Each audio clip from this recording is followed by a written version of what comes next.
Sterling's brother, an ambitious documentarian, disappeared 5 years ago while trekking into the Montana wilderness to interview a notorious off-the-grid survivalist. The search found nothing, and the case grew cold, leaving Sterling with only a box of his brother's research notes and a final, hopeful photo of him pointing toward the deep woods.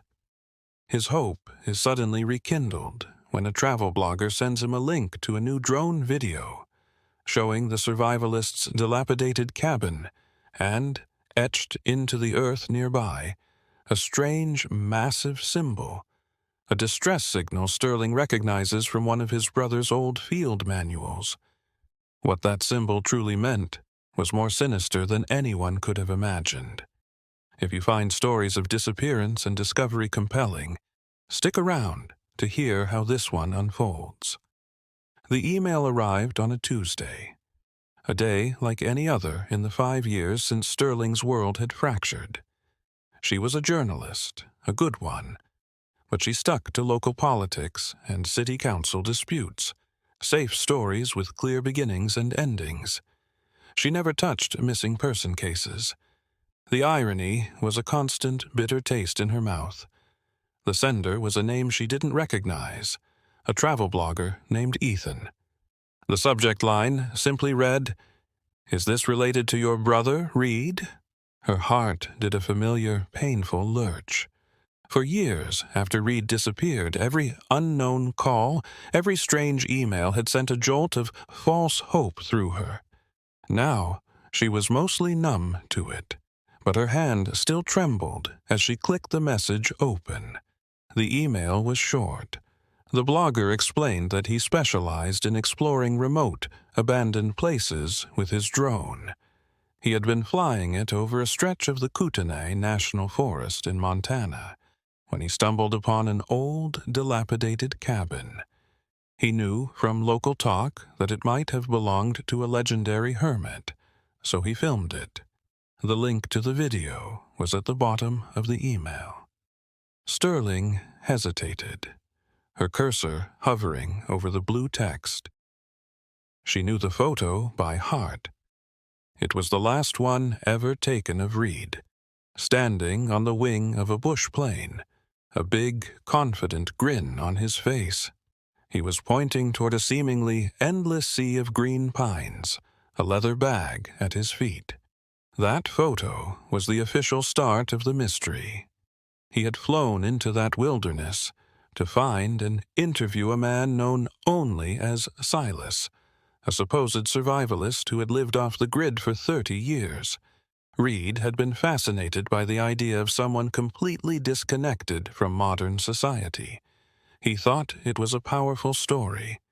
He went in, and he never came out. The search parties found nothing. No pack, no tent, no trace. The official report concluded that he had likely succumbed to the elements, another overconfident city dweller swallowed by the vastness of Montana. Sterling took a deep breath and clicked the link. The video was smooth, a bird's-eye view of the dense forest. Then, a small clearing appeared, and in it, a ramshackle cabin, its roof sagging, its windows like hollow eyes. It was exactly the kind of place Reed had described in his notes. The drone circled it slowly, showcasing its isolation. It was just as the blogger described. Then, as the drone pulled up higher, the camera panned across the clearing, and Sterling's breath caught in her throat. There, in the dirt and sparse grass 100 feet from the cabin, was a massive symbol carved into the earth. It wasn't random. It was a perfect circle with a cross inside it, and a single, straight line extending from the bottom. It was deliberate. It was a message. She scrambled from her desk, her chair scraping loudly against the floor. She went to the closet and pulled down a dusty cardboard box labeled Reed Research. Her hands shook as she lifted the lid. Inside were maps, books, and notebooks filled with his familiar, messy handwriting. She dug past topographic charts and books on wilderness survival until her fingers found it, a worn, dog-eared copy of an old military field manual. Reed had called it his Bible. She flipped through the pages, her heart pounding against her ribs. She remembered him showing her the section on ground-to-air signals, laughing as he quizzed her on what they meant. She found the page, and there it was, the circle, the cross, the line. Her blood ran cold as she read the definition next to the diagram. Trap or danger ahead. Do not land. Approach. It wasn't a cry for help. It was a warning. Reed hadn't just gotten lost. He had known he was in danger, and he had tried to tell someone, anyone, in the only way he could. After 5 years of cold silence, her brother was finally speaking to her. The first call she made was to the sheriff's department in Lincoln County, Montana. The man who answered the phone sounded bored until she mentioned Reed's name. "Oh, right, the filmmaker," he said, a note of tired recognition in his voice. "Yeah, I remember that one.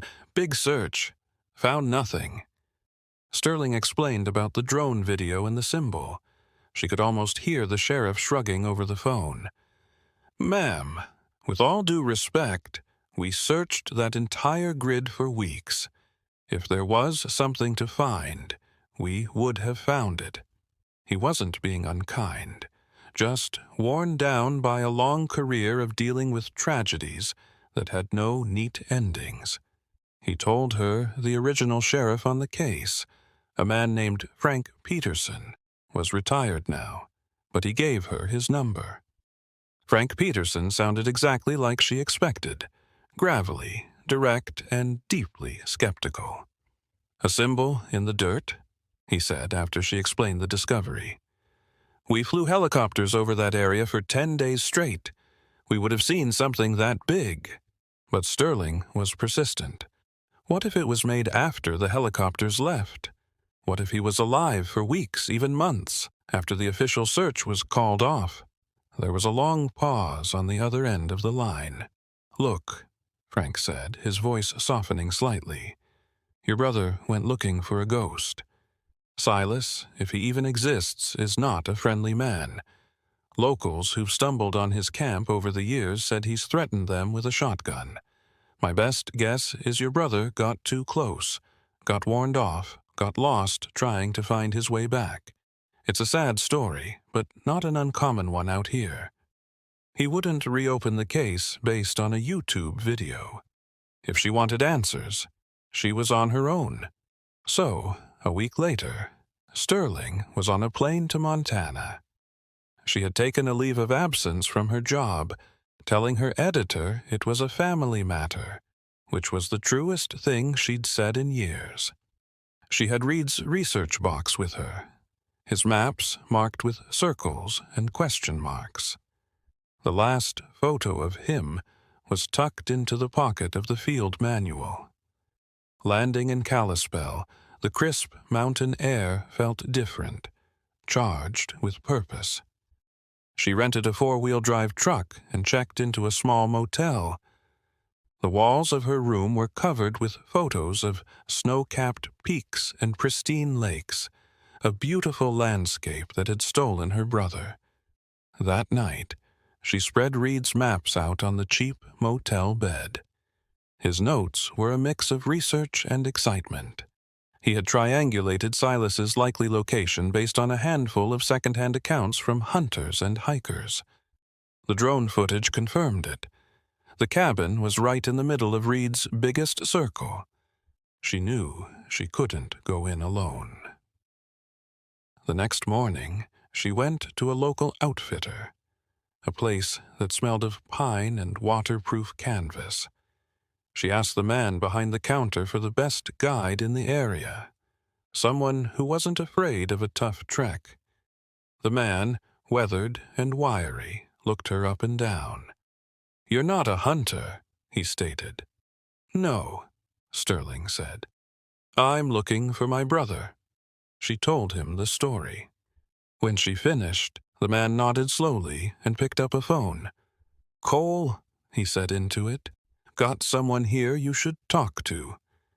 Cole was younger than she expected, maybe in his late 20s, with a quiet confidence that was immediately reassuring.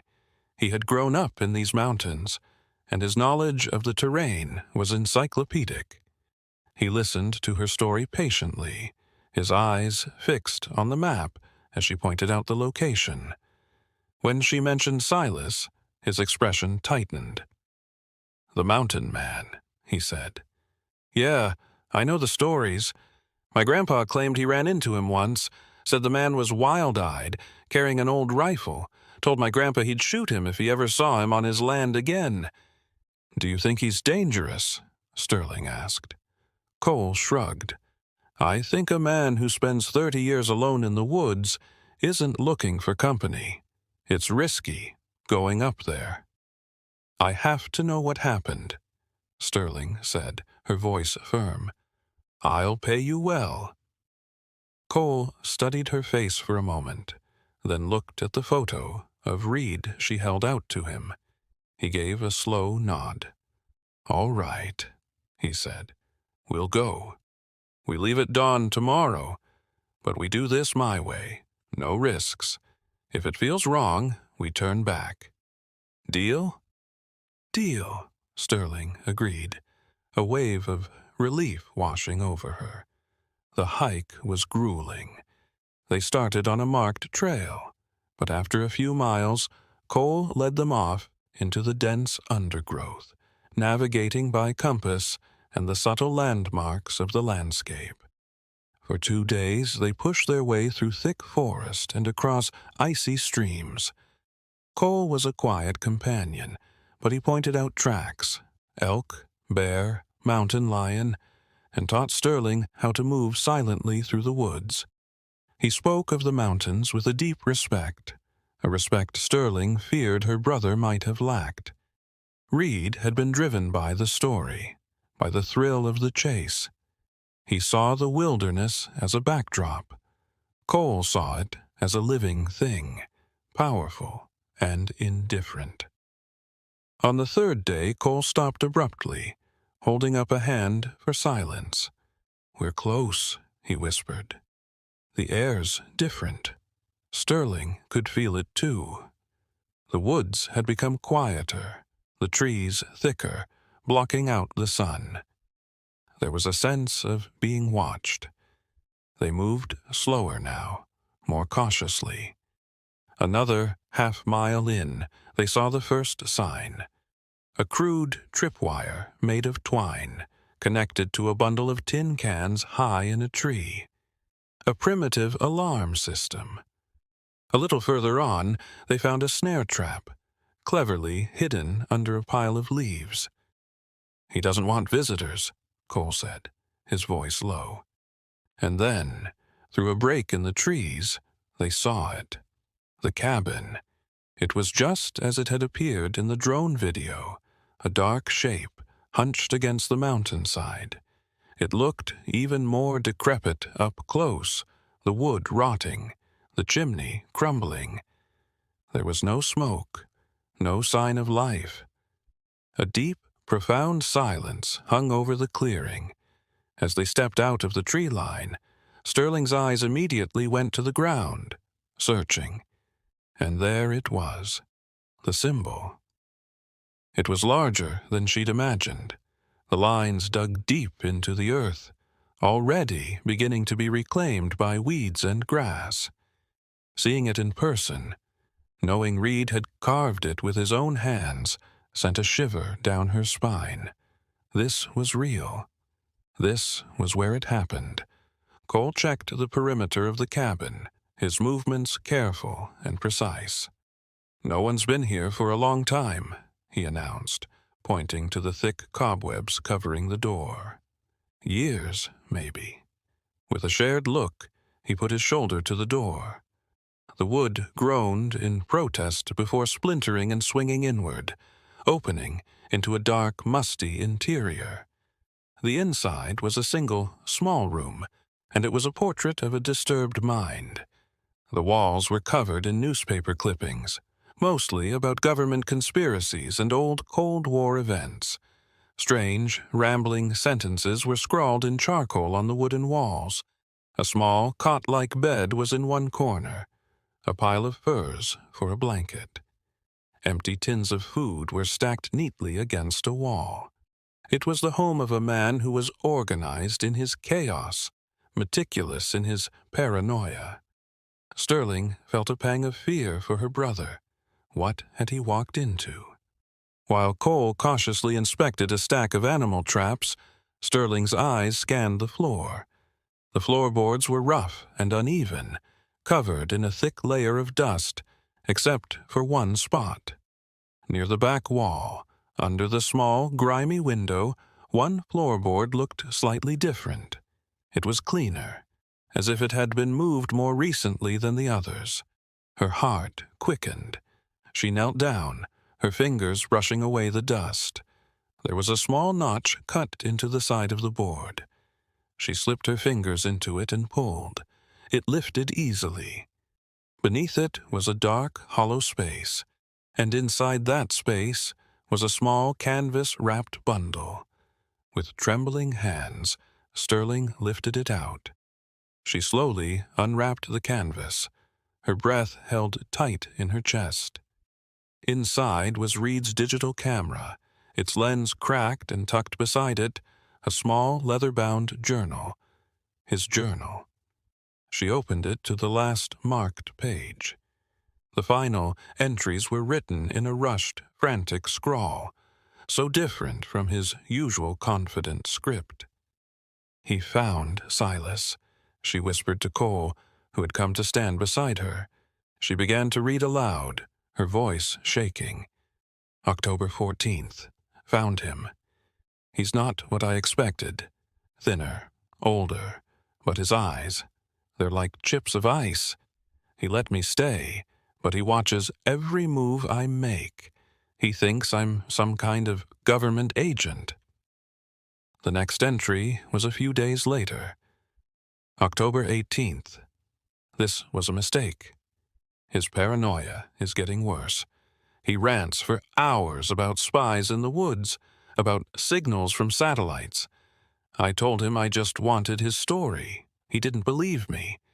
He took my satellite phone, said it was a tracking device. I'm stuck here. The final entry was dated October 22nd. It was barely legible. He knows I want to leave. He's not going to let me. He told me this morning he has a test for me, a way to prove I'm not one of them. He's leading me out to what he calls the Hollow. He says it's a trap he built for intruders. If I don't come back, look under the... The sentence was unfinished. "Look under the what?"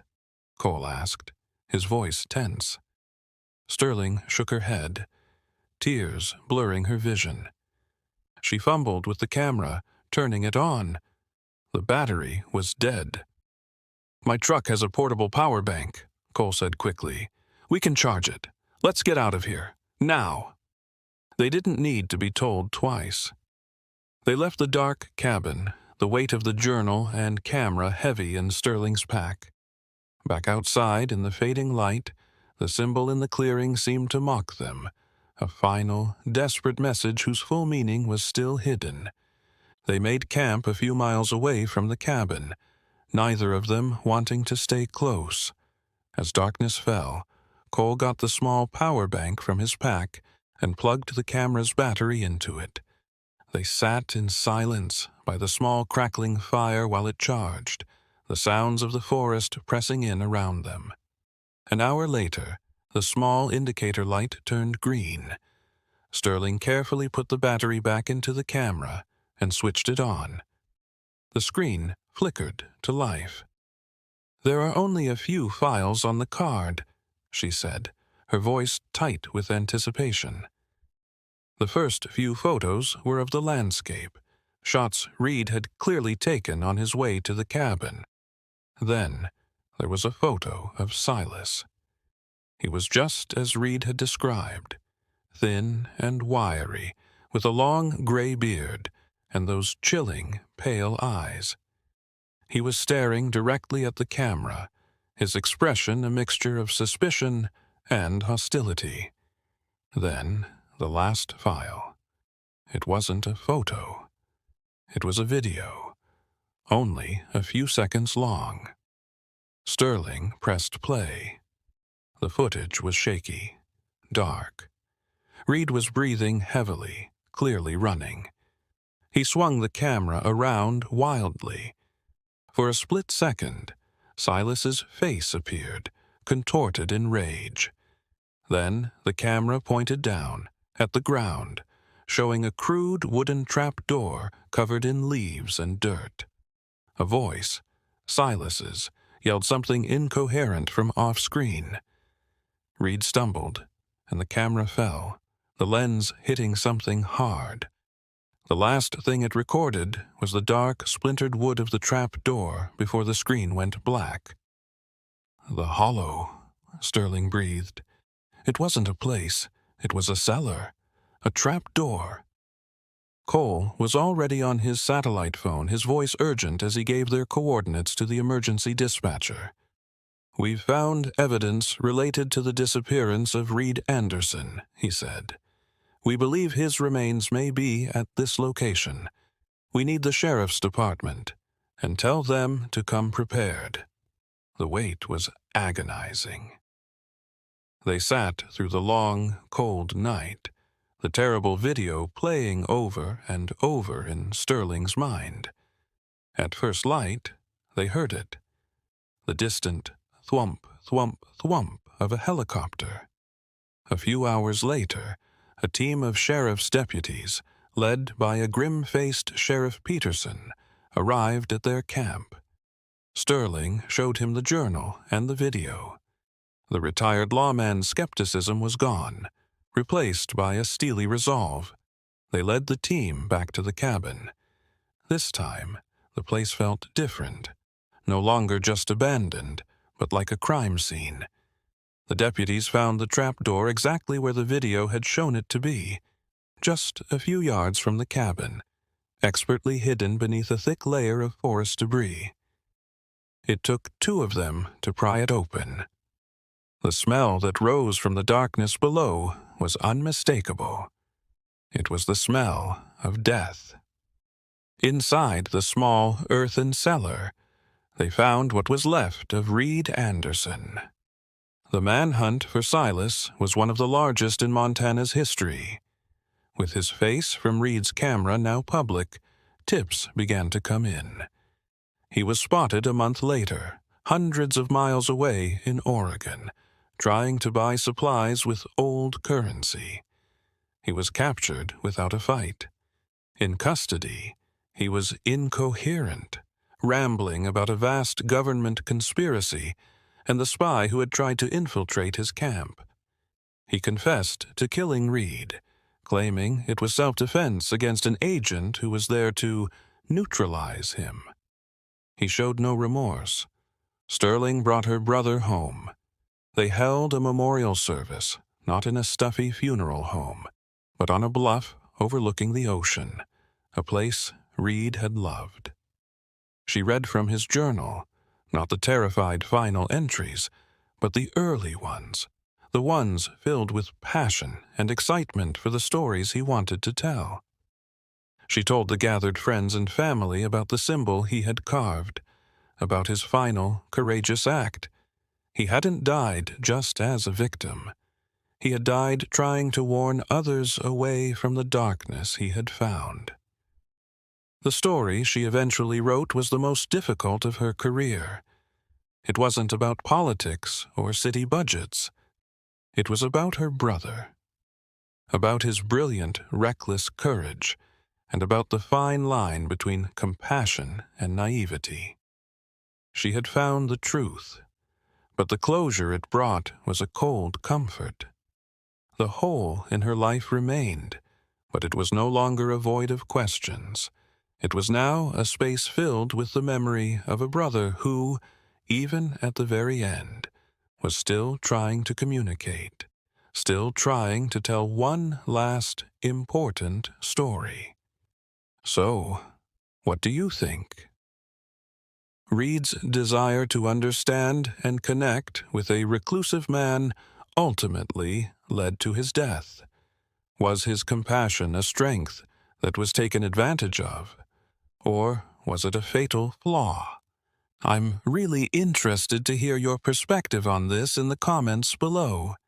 If this story resonated with you, consider giving it a like and sharing it with someone you think would appreciate it. It helps ensure these narratives continue to be told. Thanks for listening.